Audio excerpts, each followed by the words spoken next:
Hey, what's up, everybody? Welcome back to another video. Today, I'm going to go over the perks that I have for Friday the 13th, the game. Let's just get right into it. Now, a couple months ago, something happened on this game where a great majority of the players' levels and progressions, things like that, was all reset back to zero. You pretty much had to email Gun Media, Jason Kills Bugs, or what have you, let them know about your account, what happened, and they restored your levels, as well as giving you basically some money to roll perks. Because one of the things that got lost in in that thing was the perks that you had also. So that being said, I had 600,000 CP after they gave me my money. Now, beforehand, I had almost 6 million CP. Although my perks were immaculate, didn't need to use CP. That's why it accumulated. So let's just get right into the perks that I have now that I've actually had the chance to roll some perks and to get myself back almost where I was. Go to customize, let's go to counselor, and we're just going to go here and we're going to look at this. Now, the first perk that I have is called controlled breathing. Now, before I show you these perks, I want to let you all know that when it comes to me personally, I don't want any perk that gives me over a -2 on the red. So, for example, this perk that I'm looking at now, controlled breathing, which fear decreases faster while you're in a hiding spot. Not particularly a perk that I would run with because I don't really hide. But as you can see, it gives you a 17% overall fear decrease while hiding, as well as a -2 stamina decrease. Because it's a legendary, you also get a 1% overall fear decrease, which really isn't anything. Then we have the friendship perk. Now, I do wear this one every now and then, especially when me and my crew are trying to kill Jason, because as you can see, the melee attack damage is increased for each counselor nearby. So if I'm around Jason fighting and two or three of my buddies come around Jason fighting, then all of our attack damage goes up 5%, which may not be very much, but if you got a lot of heavy hitters and they're constantly striking Jason, mass will come off pretty quick. As you notice, it's only a epic and is only a -2 for the penalty for having that perk, which is good. The grinder perk was one that I really don't need or want anymore, simply because I'm already at level 150. So I don't really need to gain XP. Uh, probably a probably a perk that I can actually get rid of. Um, which I probably will do that because I can't roll any more or get any better perks when I have all the perks already up there. But before I start deleting perks, I want to go through all of them. So let's go to the next one, which is the heavy hitter perk. This increases melee stun time on Jason with the baseball bat. Now, that gives you a 15% stun time increase, which means he stays like dazed or whatever a little bit longer. But your stamina recharge rate is decreased by 2%, which, is maybe not that much in the grand scheme of things, but that's where we are with that one. Now, homebody. This is the less chance of being detected by Jason's sense while you're inside. This is actually a pretty good perk because it gives you a 20%, almost 20% sense avoidance chance increase. When you're in a house, when you're hiding, when you're just somewhere like that, and Jason uses a sense, it's a 20% chance that he may not see you, which is actually pretty good. It gives you a 1% overall stamina decrease, which isn't that bad either. All right, so hypochondriac is a perk that lets you start with the med spray. You don't have to go search for one. You already have one in inventory. It also gives you a 17% more healing from that med spray that you use. So that actually is a really good perk. It has a zero negative, which is just like I like it. All right, so ice cold. It means you experience less fear while seeing the dead body of a teammate. This is actually pretty good also if you got a character who gets scared easily because it gives you a 40% chance of dead body fear resistance. which is very good. So like almost half the time you won't really get scared or sense fear from seeing a dead body, which is not that bad. Also, 0% speed, sprint speed decrease. Gotta love it. All right, Leadfoot. Increasing the top speed of cars while you're in the driver's seat. 19% car speed increase with a zero boat speed decrease. Way to go. That's exactly what you need. It's epic, so really, unless a legendary can come better than that, I'm fine with having that one right there. All right, this is another good one. Level-headed perk, which gives you a chance of detection. Avoid the detection completely during the sensibility. So that means that every time he uses the sense, you have almost a 50% chance that he won't see you.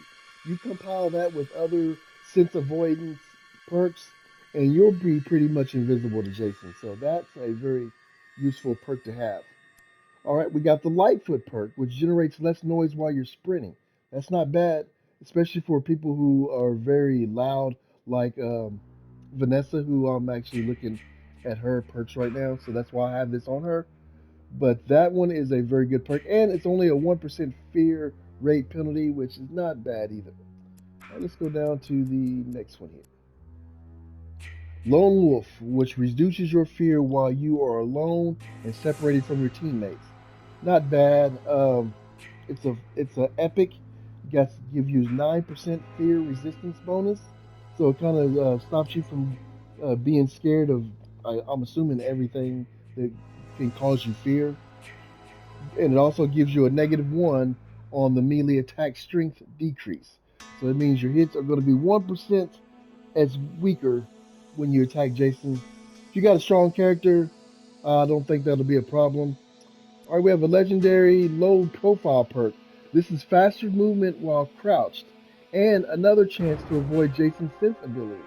So on this one, we have a 23% chance of avoiding Jason's sense, a -2 on the sprint speed decrease, and a 1% stamina regeneration while crouched increase. So that is not quite bad. That's a fairly good one. Again, if you notice, none of the perks that I have will have over a -2, and that's just my own personal thing there. All right, let's go to the next one. Man at Arms perk, which is something that I use on a lot of characters because I hate when the weapon breaks when I'm trying to fight. This increases weapon durability for all melee weapons, allowing you to attack more before the weapon breaks. Of course, like I just said, 14% weapon durability increase is very good, as well as a -1% melee stun chance penalty. So I can deal with that. The Marathon perk, which is another one that I use a lot, it increases your total stamina. This is good for my character, Deborah, who I like to play with more than the others. And she has very weak stamina, so this helps increase your total stamina, allowing you to sprint for longer durations. You compile this one with this one here, Restful Stamina Recharge Rate, and you may actually have somebody that would be able to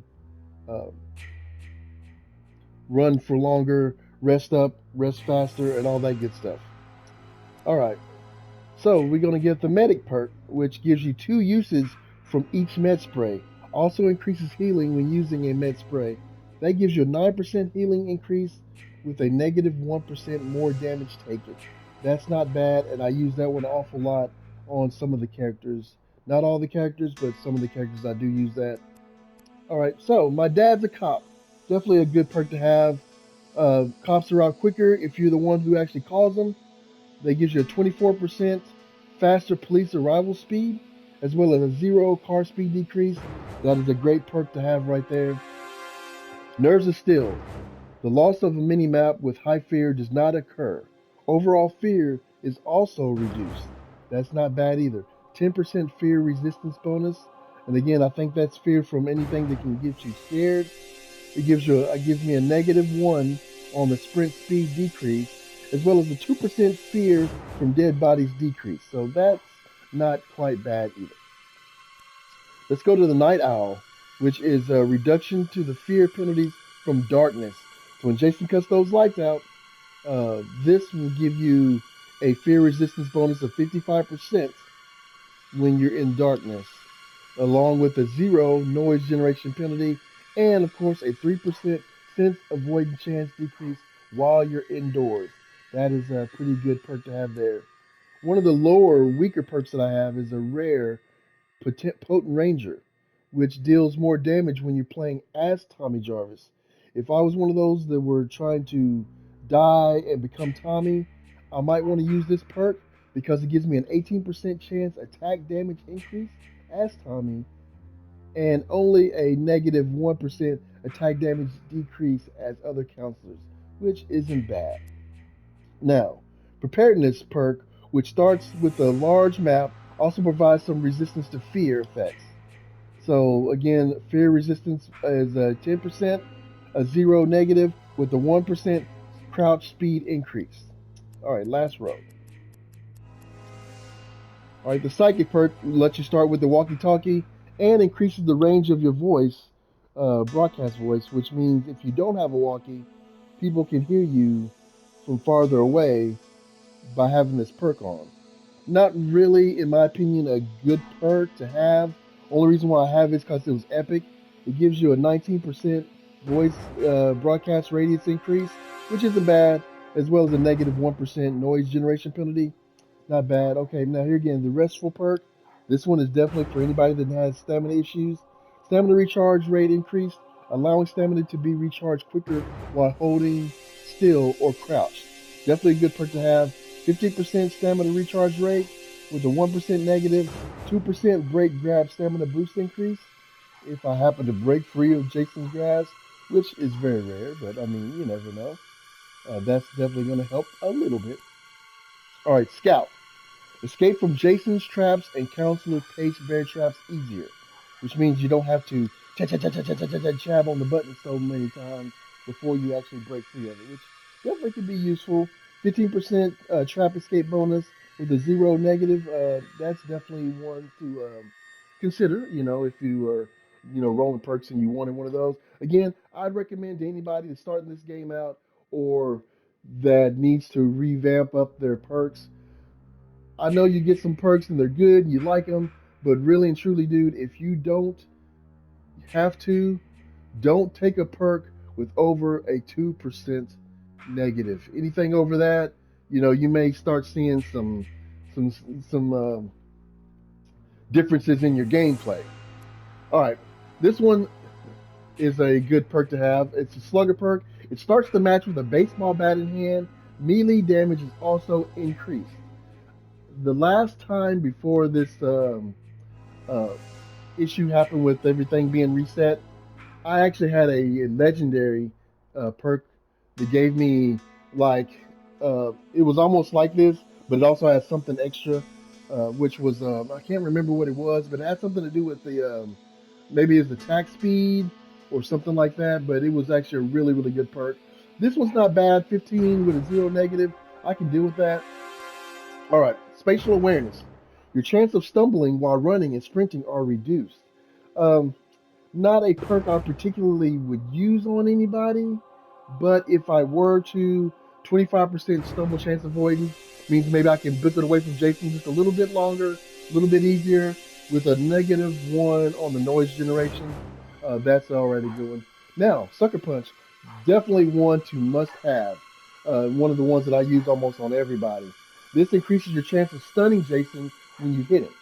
Because a lot of times, especially with my weak character, um, I hit him and I hit him and hit him and he just don't ever get stunned. Well, 24% chance of stunning him is not bad. So I definitely use this with a lot of my characters. -2 on the sprint speed decrease and a +3 on the melee damage increase. So that's actually a really good one to have. Another one of my weaker perks is the Swift Attacker perk, which increases your melee attack speed with all weapons, lets you swing faster, which I don't particularly use this perk on anybody, but it does give you a 17% attack speed increase as well as a 2% damage decrease. So that's not bad. One of the other good perks that's a must-have in my opinion is the thick skin perk. It lets you take less damage, and the one that I have is a legendary, which gives you 19% damage resistance increase, as well as just a 1% negative with a 4% trap escape time decrease, which is not bad. That's actually a really really good perk to have.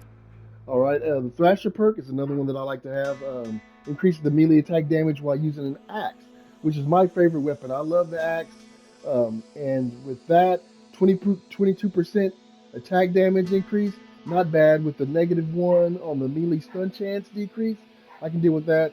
Plus, incoming weapon damage decrease, which means you 3% hurt less when Jason hits you, which is also very, very good. Last but not least, the Tinkerer perk. This is for all your characters that don't really repair that well.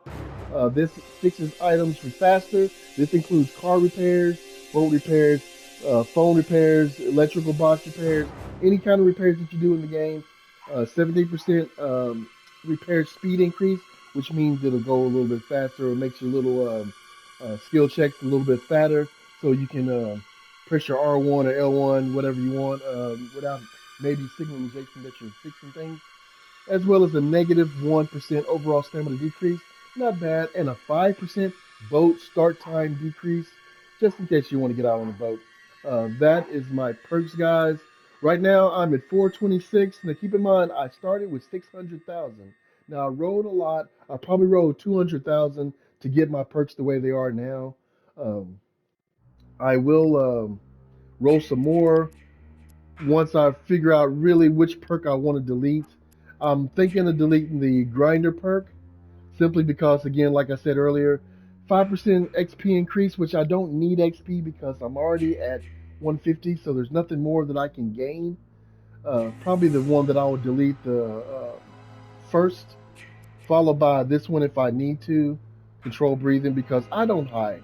I'm not a hider in this game. The only time that you'll find me hiding in this game is if the kids need something and I have to step away from the controller. I may jump under a bed or in a closet while I go do that, but you best believe I'm coming back and getting out and going to try to do something. So, again, this is just a short video to show my perks. I've been wanting to do this for a while, and luckily the fam just happened to leave and leave me here at the crib all by myself, so I was able to like do this without having a lot of things around, except for the barking dog outside. He's wanting to me to go get him. But anyway, guys, I hope to see you guys on the live stream or anything. Remember, like, subscribe if you haven't to the video. I would appreciate it, guys. I will see you guys in the next video. Take care.